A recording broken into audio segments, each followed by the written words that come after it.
불편한 편의점. 점장 오선숙. 출근하던 선숙은 사람들의 시선이 연달아 자신에게 꽂히고 나서야 마스크를 안 쓴 걸 깨달았다. 서둘러 집으로 돌아온 그녀는 현관문 옆 고리에 걸린 마스크를 집어들었다. 까먹지 말라고 문 옆에 걸어두고서도 그냥 집을 나서기를 수차례. 이놈의 마스크는 써도 적응이 안 됐다. 코로나 시대 역시 도무지 적응할 수 없었다. 인간은 적응의 동물이라고 하던데 이번에는 이 종족도 어쩔 수 없는지 백신도 영 신통치 않아 보였고 치료제도 지지부진이었다. 변이 바이러스인지 뭔지는 해괴한 이름을 달고 계속 튀어나왔고 돌파 감염이니 뭐니에서 맞은 백신을 또 맞으라고 했다. 그것도 이번에는 다른 상표의 백신을 맞아야 할지도 모른다는데 부작용도 있다고 하고 노인들에겐 위험하다고 하는 둥 불안하기 짝이 없었다.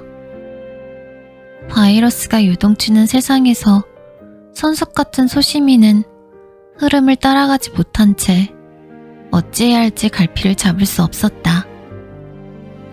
집에서 편의점까지 500m 남짓 거리를 걷는데도 숨이 가빴다. 한여름 열기에 마스크로 호흡까지 힘들어지니 살집이 있는 선숙으로선 밖에 나오는 일 자체가 불편했다. 선숙은 마스크를 쓰지 않고도 산책할 수 있는 예삐와 까미가 부러울 지경이었다. 그나저나 오늘은 밤까지 일해야 해서 녀석들 산책이나 시킬 수 있을지 걱정이 들었다. 딸랑. 행사 전단과 구인 전단에 마스크 착용 안내문까지 덕지덕지 붙은 유리문을 열고 들어섰다. 매장 안은 시원했다. 자신의 직장 어레이지 편의점에 도착하고 나서야 그녀는 크게 숨을 내쉴 수 있었다.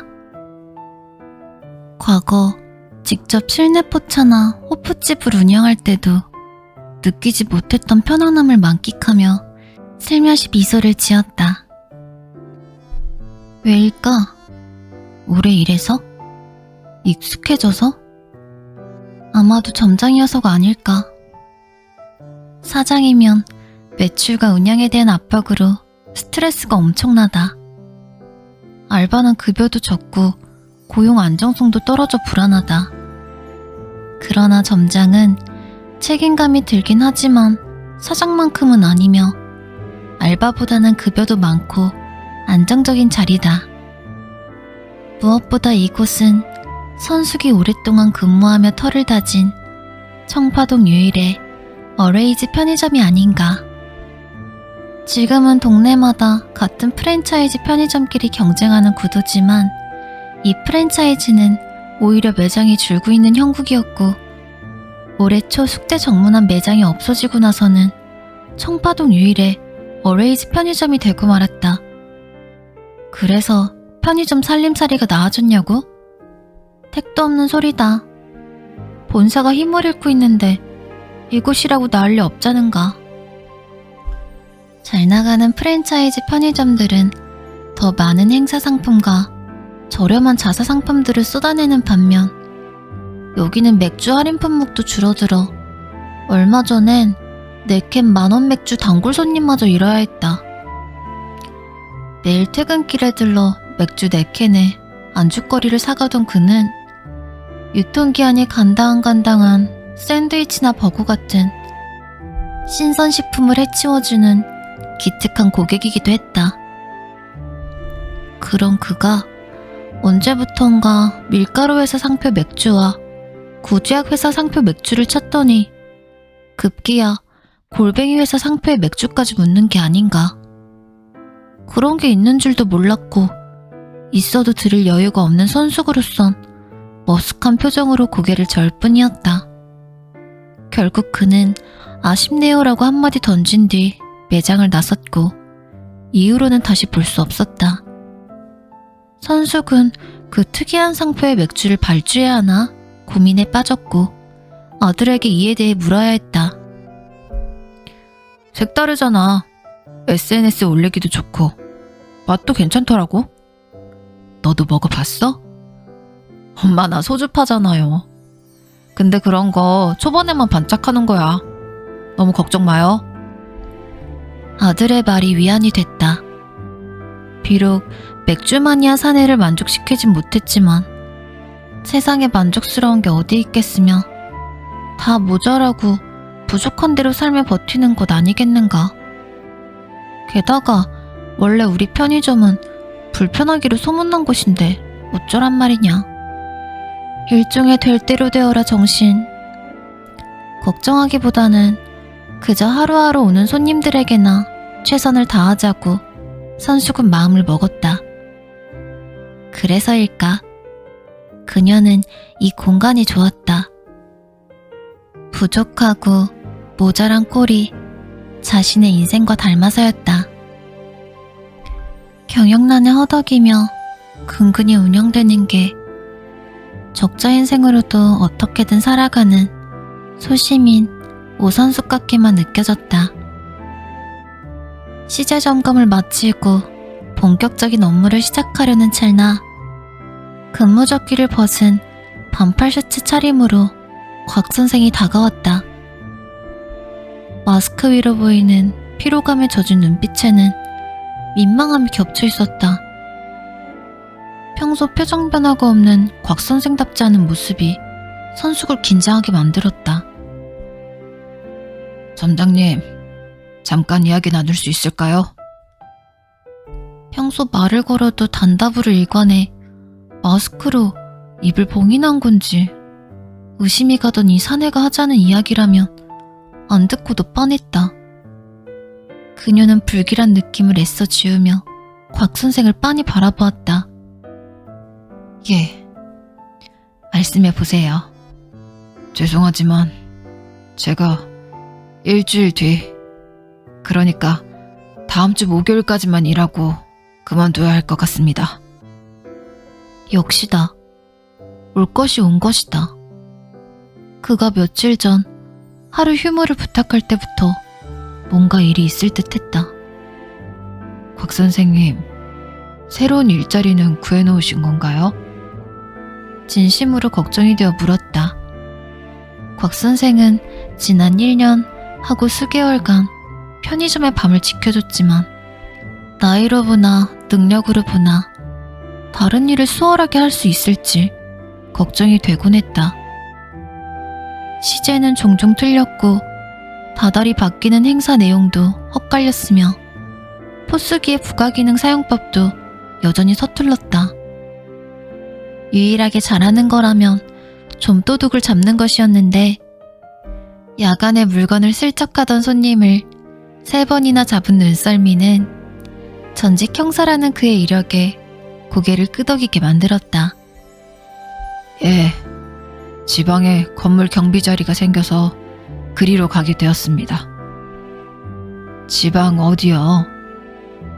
광주입니다. 제 고향이에요.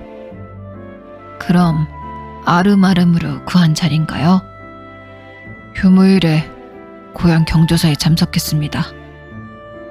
그날 오랜만에 옛 친구들을 만났는데 그중 하나가 제법 큰 건물의 건물주더군요. 새로 경비를 구한다던데 제가 서울에서 편의점 일한다니까 이참에 내려오라고 합디다. 잠깐 고민 끝에 서울 생활을 정리하기로 마음먹었습니다.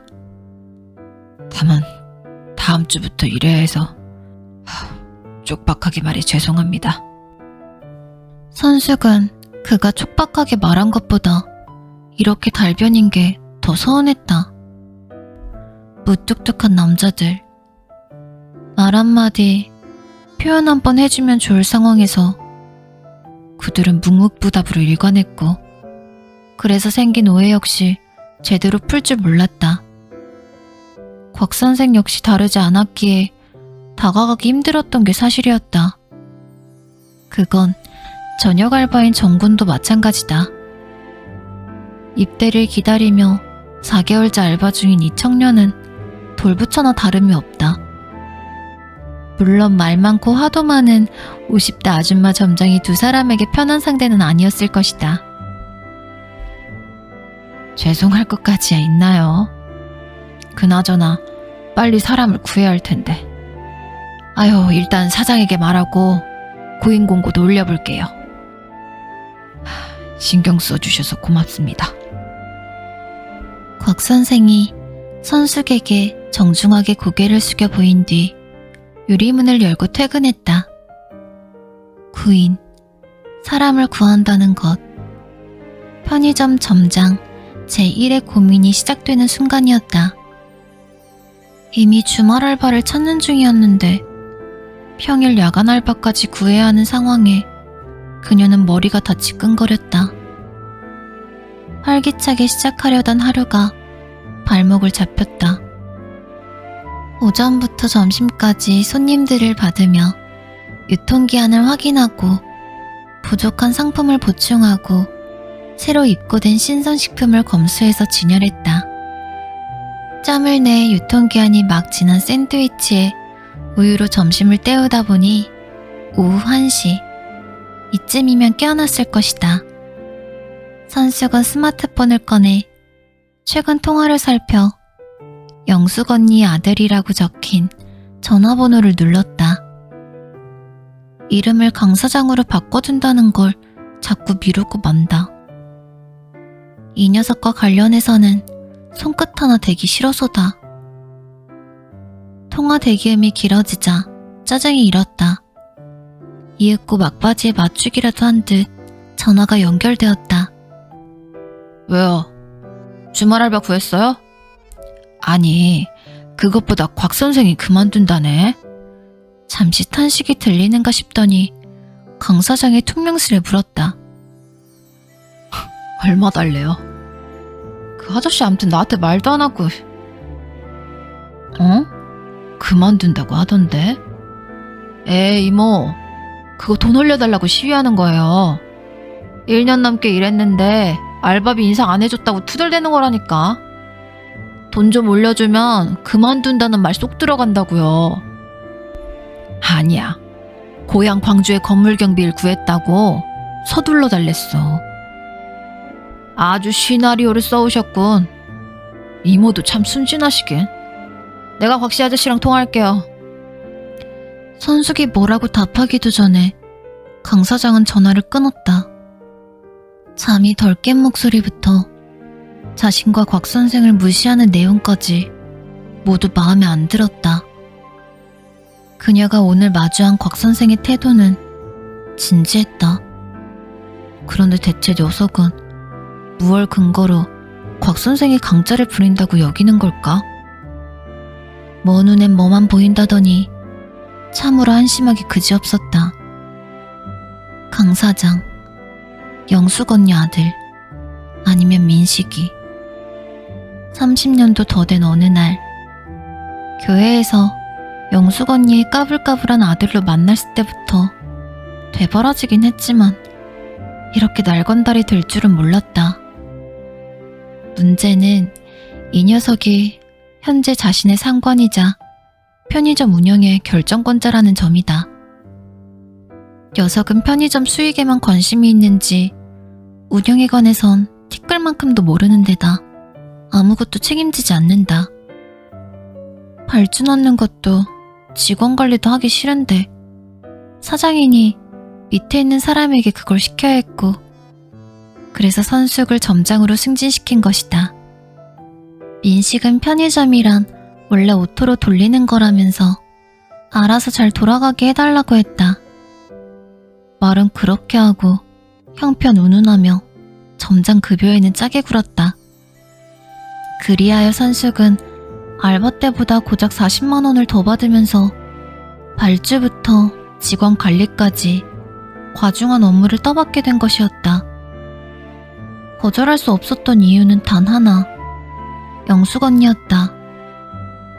자신의 손을 잡고 가게와 민식을 함께 부탁하던 그녀의 눈빛을 기억하기 때문이었다. 오늘은 정군이 휴무를 신청했고 대체 알바가 구해지지 않아서 저녁까지 선숙이 꼬박 편의점을 지켜야 했다.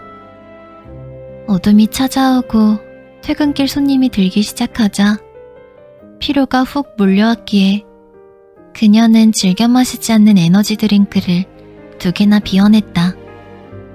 그때 문을 열고 곽 선생이 들어왔다. 선숙은 시계를 살폈다. 평소보다 2시간이나 일렀다. 곽 선생은 정군이 오늘 쉰다고 들었다며 교대를 해드려야 할 것 같아 일찍 나왔다고 말했다. 살짝 감격했던 선숙은 그의 심심함에 콧방귀를 뀌었다. 아니, 이럴 거면 일찍 나오겠다고 미리 말했으면 얼마나 좋아. 사람이 좀 호기도 부리고 농담도 하면 좋을 텐데. 가족들이 참 답답했겠네 라고 생각하다가 집 나간 자신의 남편이 떠오르자 콧방귀는 이내 한숨으로 바뀌어버렸다. 젠장. 이럴 때면 골든 레트리버가 그중 나왔다는 생각이 들었다. 코로나가 터지고 얼마 안 돼 매장을 떠난 야간 알바사네. 그 인간은 어디서 잘 살고 있으려나? 잠시 궁금증이 일었지만 지치고 허기진 나머지 생각을 접고 귀가를 준비했다. 참, 강 사장이 퇴직 수락했습니다. 근무적기를 벗고 창고에서 나오는 그녀에게 곽 선생이 말했다. 그제 아침의 기억이 떠올랐다. 선숙은 호기심 가득한 눈빛으로 곽 선생에게 다가갔다. 강 사장이 뭐래요? 시급 올려준다고 가지 말래요? 예. 그래서 시급 5만 원 하면 안 가겠다고 답했죠. 그랬더니 뭐래요? 그동안 즐거웠고 다시 보지 말자고 하더군요. 아휴, 성질머리하고는. 괜찮습니다. 그 친구 레파토리예요. 벌써 수차례 들었어요. 제가 이 편의점 알바한다고 했을 때도 그렇게 말하며 일하지 말라고 했던 기억이 나네요. 곽 선생이 마스크 안에 입꼬리를 실룩이는 게 느껴졌다. 그렇다면 야간 알바 구인이 시급하다. 선숙은 에코백을 내려놓고 곽 선생을 나오게 한 뒤 카운터 안으로 진입했다. 안쪽에 자리한 컴퓨터로 알바 사이트에 구인 공고를 올렸고 오레이즈 편의점 전용 구인 전단을 출력해 볼펜으로 내용을 채웠다. 마지막으로 전단에 스카치 테이프를 붙인 뒤 곽 선생을 돌아봤다. 안 그래도 처치하고 있었는데 일찍 나와줘 고마워요. 별 말씀을요. 갑자기 그만두어 송구할 따름입니다. 목례를 하는 그에게 그녀 역시 고개를 숙여 답했다. 유리문을 열고 나온 선숙은 주말 알바 구인 전단 옆에 방금 출력한 야간 알바 구인 전단을 붙였다. 나 원참 1+1 구인 전단이라니. 이 편의점이 알바 잡아먹는 곳이라 오해받을까 걱정이 들었다. 그래도 집으로 돌아가는 길에는 콧노래가 나왔다. 아이들이 좋아하는 비빔밥 삼각김밥을 2개나 챙겼고 돌아가서 예삐와 까미를 산책시킬 시간도 번 것이다. 역시 퇴근이 피로회복제다. 아까의 노고남은 간데없이 선숙은 종종 걸음으로 여름 밤거리를 지나 집에 다다랐다. 아들의 방에선 여전히 총소리가 터져나왔다. 그러나 그것이 게임 속 소음이 아니고 외국 드라마의 액션 장면이란 걸 그녀는 예상할 수 있었다. 지난해 가을 아들은 오랜 집거 생활을 끝내고 취업에 성공했다. 이런 시기에 용케 들어간 그곳은 영화와 드라마를 만드는 제작사다. 대기업을 때려치운 아들이 영화계에 발을 들였을 즈음 알게 된 영화 제작자의 회사였다고 들었다. 코로나로 영화계가 힘든 상황이라 영화 제작사도 드라마를 제작하게 됐고 이에 새로운 인력을 충원하면서 아들에게 제안이 왔다고 했다. 한때는 쓸데없는 영화일 같은 걸 한다고 타박했는데 그쪽으로 일이 풀리는 걸 보면 선숙은 세상 일이란 참 알다가도 모르겠다는 생각이 들었다. 뿐만 아니라 드라마 기획 PD라는 아들의 직업은 선숙이 보기엔 묘하게 그지없었다. 하루 종일 한국, 미국, 일본, 중국 드라마를 보는 게 일이었다. 물론 감상하는 것 말고도 다른 일들이 더 있겠지만 그녀가 보기엔 일 같지 않은 일을 하면서 아들이 매달 월급을 받는 게 놀라웠다. 심지어 재택근무를 하며 일주일에 2번밖에 회사에 나가지 않았다. 그러니까 자기 방에서 일을 했고 그 모습은 과거 아들이 게임에 빠져 방에 처박혀 있는 것과 비슷해 보였기에 신기하지 않을 수 없었다.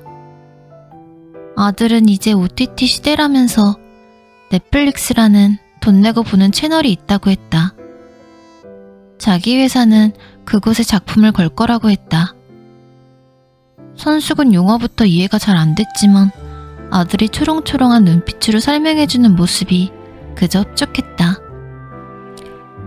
자랑하고 싶은 자기 일을 하게 된 아들이 대견했고 그걸 엄마에게 표현해준다는 게 고마웠다. 불과 1년 반 동안 일어난 두 사람 사이의 변화였다. 선숙은 이제 아들을 닥달하지 않는다. 안정적인 고시 같은 걸 보라고도 안 한다. 결혼하라는 말도 안 하기로 했다. 아들 세대 앞에 놓인 세상 형편이 자신이 젊었을 때의 기준과 다르다는 걸 아들의 설명을 듣고 인정한 뒤에 일어난 변화였다. 자신과 분리되려는 아들의 모습을 두려워했지만 이제는 서로의 차이를 알게 되었고 거리를 지키게 되었다. 다 큰 아들의 삶 역시 될 대로 되겠지였다. 엄마가 좌지우지할 수 있는 게 아니란 걸 용인하고 나자 아들이 무슨 일을 해도 믿고 지지할 수 있게 되었다. 돈을 많이 못 버는 일이어도 그것이 아들이 좋아하는 일이라면 자신도 좋아해보겠다고 마음먹었다. 아들 역시 엄마가 점장이 되자 이것저것 살펴주었다. 어릴 적 치과 가기 싫어하던 것처럼 엄마의 편의점 오기를 질색하던 녀석이 이제 수시로 들러 매장을 살피며 조언을 해주었다. 얼마 전 과감하게 발주를 넣은 신상 캔커피도 아들의 추천이었다. 과테말라 고급 원두를 쓴다는 그 상품은 꽤 팔려서 곧 추가 주문을 넣었다. 거리두기로 사람들이 카페에 덜 가니 편의점에서 괜찮은 커피 상품을 찾을 거라던 아들의 추천 이유가 맞아떨어진 것이다. 물론 매출이 오른 것 못지않게 아들이 엄마 일에 관심을 가져준다는 게 선숙을 기쁘게 했다. 어느새 총소리가 줄어들고 웅장한 음악이 아들 방에서 흘러나왔다. 드라마 한 회가 끝나가나 보다. 선숙은 비빔밥 삼각김밥 2개를 식탁에 마주 세워둔 뒤 아까부터 낑낑대는 예삐와 까미에게 목줄을 채워 집을 나섰다. 드라마 보는 일을 마치고 나온 아들이 비빔밥 삼각김밥을 보고 반색할 모습을 떠올리며 뿌듯한 마음으로 산책을 시작했다. 다음 날 오후 편의점에 들어선 강 사장의 몰골은 도저히 봐주기 힘들었다. 부어오른 살집에 박수영 반팔티가 쫄티꼴이 되었고 땀 냄새와 술 냄새가 오묘하게 섞여 당장이라도 환기를 해야 할 판이었다. 강 사장은 반바지 아래 두툼한 허벅지를 긁으며 매장 안을 어슬렁댔다. 마치 이 골목이 자신의 영역이라는 걸 알리기 위해 곳곳에 오줌을 싸는 개처럼 두리번대며 진열대를 살폈다. 선숙은 그러거나 말거나 신경을 끄고 계산대로 온 여자 손님에게 집중했는데 마스크를 썼음에도 손님이 코를 찡그리는 게 느껴졌다. 선숙이 계산을 마치자 손님이 나갔고 기다렸다는 듯 강 사장이 앞에 와 섰다. 이모, 발주 너무 막 하는 거 아니에요? 뭐가 문제인데? 저기 안 나가는 여름 과일들 왜 계속 드려요? 조각 수박이며 파인애플이며, 에? 안 나가긴 매출 확인해봐. 여기 요대 앞이거든. 여학생들이 과일 챙겨 먹는 거 모르지? 저거 시들어 보여서 맛대가리 없을 것 같은데. 흰소리 말고 매장이나 자주 나와. 그럼 알 테니까. 아니 점장이 떡하니 있는데 내가 자주 나오면 인력 낭비죠. 난 이모만 믿는다니까.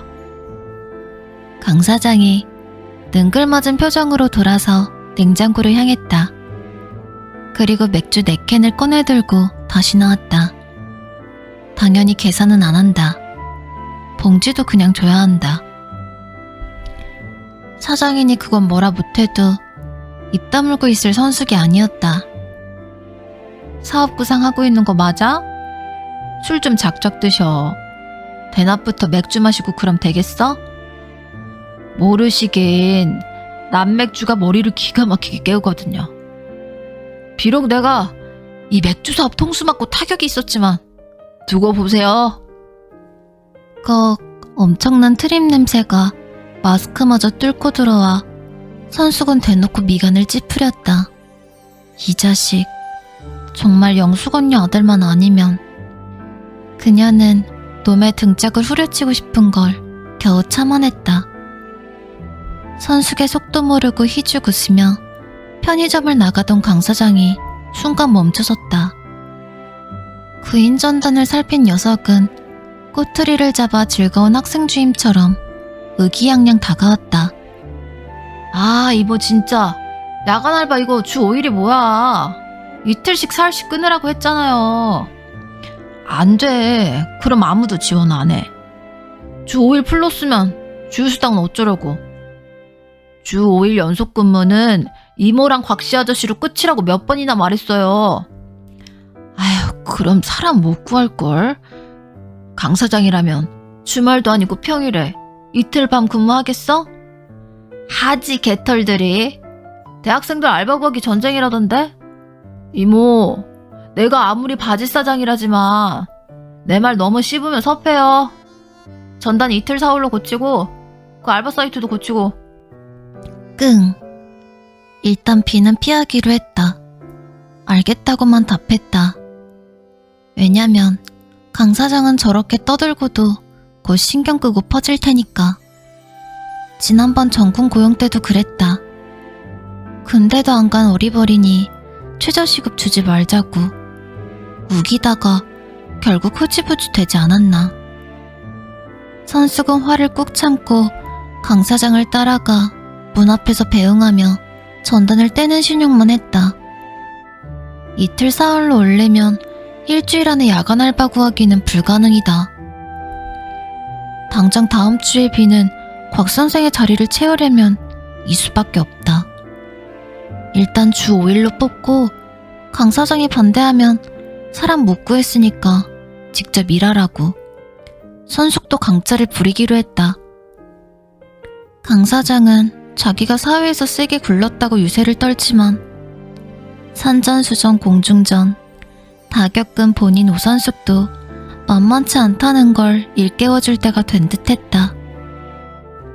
전군과의 근무교대를 앞둔 4시가 다 되어갈 즈음 계산대 앞으로 한 젊은 여자 손님이 초콜릿을 들고 와 섰다.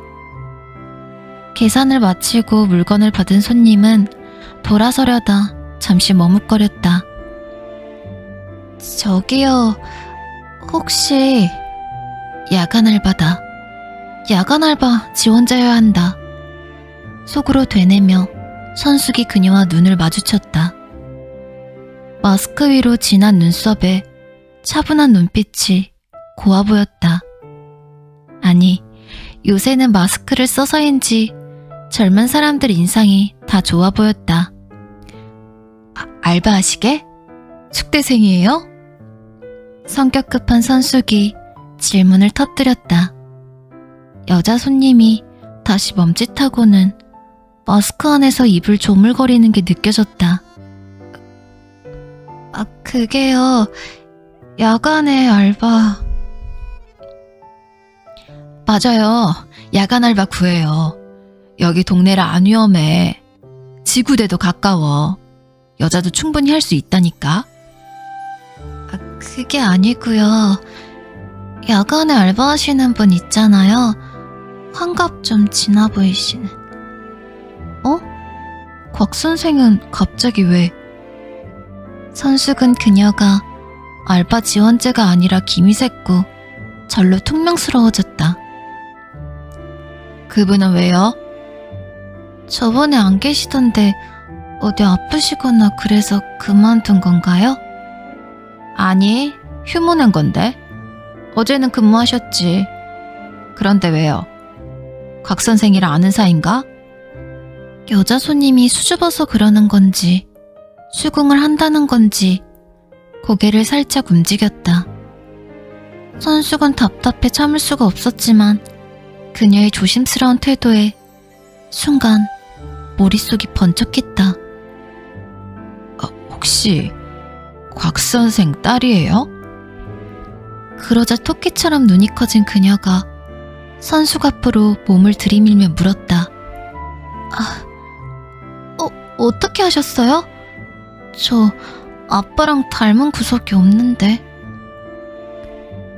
곽 선생이 딸 하나 아들 하나 있다고 했어요. 나한테 사진도 보여줬는데 마스크를 써서 내가 못 알아봤네. 근데 자세히 보니까 일자 눈썹이 비슷해. 그치? 닮은 데 있네요. 곽 선생의 딸이 이 말을 한번 쓸고는 선숙의 눈치를 살피는 게 느껴졌다. 그때 딸랑 소리와 함께 정군이 들어왔다. 정군은 특유의 하는 둥 마는 둥 뭉례를 하고 창고로 향했다. 저 곧 교대인 것 같은데 괜찮으시면 잠깐 얘기 좀 하실래요? 제가 차 한 잔 살게요. 그녀가 선숙을 똑바로 응시하며 말했다. 뭔가 성가신 일로 느껴졌지만 자신을 향한 그녀의 간절한 눈빛에 피할 도리가 없어 보였다. 얼음뜬 연갈색 음료에 시럽을 듬뿍 뿌려 빨대로 휘휘 저은 뒤 한 모금 쭉 빨았다. 달고 시원한 아이스 카페 라떼는 선숙의 여름 최애 음료다. 물론 누가 사줄 때만 마신다. 평소 그녀는 커피에 돈 쓰는 걸 아까워했기에 이럴 때는 꼭 아이스 카페 라떼를 마셔줘야 한다. 다시 한 모금 마시고 여유를 머금은 선숙은 곽 선생 딸을 바라보았다. 말해보라는 눈빛을 보내자 그녀는 입가에 가져간 아메리카노 머그잔을 내려놓고 선숙을 응시했다. 저는 학창시절에 수영선수였어요. 돈도 꽤 들었는데 아쉽게도 선수로 성공하진 못했고요. 지금은 수영 강사로 살고 있어요. 그런데 그나마도 코로나로 일거리가 줄어서 일주일에 며칠 안 나가요. 그래서 낮에 찾아올 수 있었군요. 평일에 직장인이면 오기가 그럴 텐데. 사실 먼저 저희 아버지가 선생님께 제 이야기를 하셨다는 게 놀랐어요. 선생님 말고 그냥 오여사라고 불러요. 예, 오여사님. 아시는지 모르겠지만 저희 부모님은 몇 해 전에 이혼하셨고요. 아버지와 서먹한 저와 남동생은 자연스레 멀어지게 되었어요. 이후로 전화를 드리면 왜 걸었냐고 취조하듯 물으시고 전화를 안 하면 직접 연락을 하셔서 왜 요즘은 전화 안 하냐고 물으시고 도무지 아버지와는 대화가 안 됐어요. 워낙 무뚝뚝한 성격에 경찰 생활이 몸에 밴 분이라 좀 무서우시거든요. 게다가 함께 살 때 어머니와 싸우는 거 많이 본 저희는, 아니 싸웠다기보다 아버지가 일방적으로 폭언하고 화를 내시는 걸 보며 자란 저희는 어쩔 수 없이 상처를 받았고요. 그녀는 감정이 격해지는지 잠시 말을 멈췄다. 선수군 커피를 들라는 신용을 했고 그녀는 머그잔을 입에 가져가 입술만 축인 뒤 말을 이어갔다. 동생은 지방에서 회사를 다니지만 저는 서울에서 어머니랑 같이 살아요. 어머니는 아버지에 대해 이야기하는 걸 싫어하시는데 저는 사실 사회생활 시작하고 나서 아버지 생각이 종종 났어요. 아버지가 제 수영 강습비니 대회 참가비니 다 감당하셨고 심지어 대회가 있는 날 주요 사건 수사를 뒤로하고 몰래 경기를 보고 가셨다는 것도 나중에 알게 됐어요. 늘 무뚝뚝하셨지만 뒤로는 제가 선수 되는데 필요한 걸 다 책임져 주셨죠. 다만 선수로 성공하지 못한 뒤에 저는 늘 주눅이 들었고 그걸 못마땅하게 여긴 아버지와도 갈등이 더 생긴 것 같아요. 그녀의 말이 빨라질수록 선숙 역시 이야기에 몰입되어 갔다. 선숙은 빨대로 남은 아이스 카페라테를 저으며 눈을 반짝였다. 하지만 어떻게 관계를 풀어야 할지 도무지 모르겠더라고요. 마치 텅 빈 시간처럼 제 10대의 어느 순간부터 지금까지 아버지와 제대로 된 대화를 나눠보지 못했거든요. 그런데 얼마 전에 고모에게서 전화가 왔어요.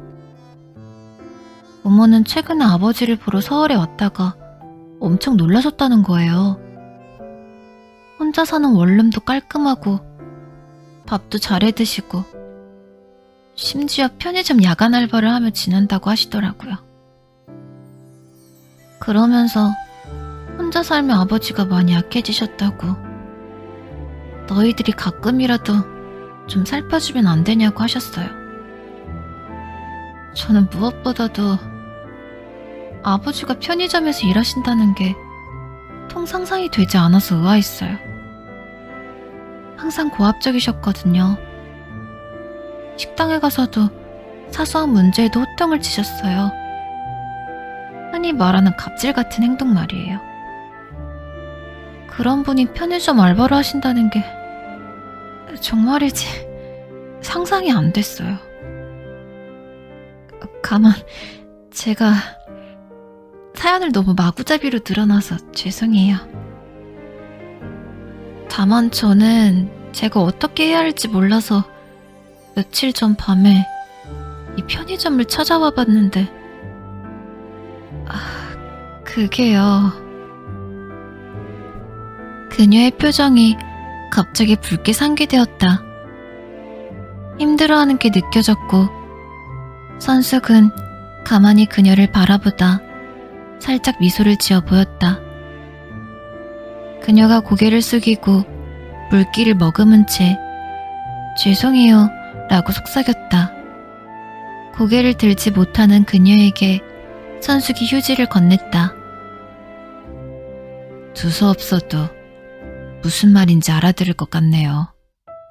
나 시간 많아. 괜찮으니까 편히 말해요.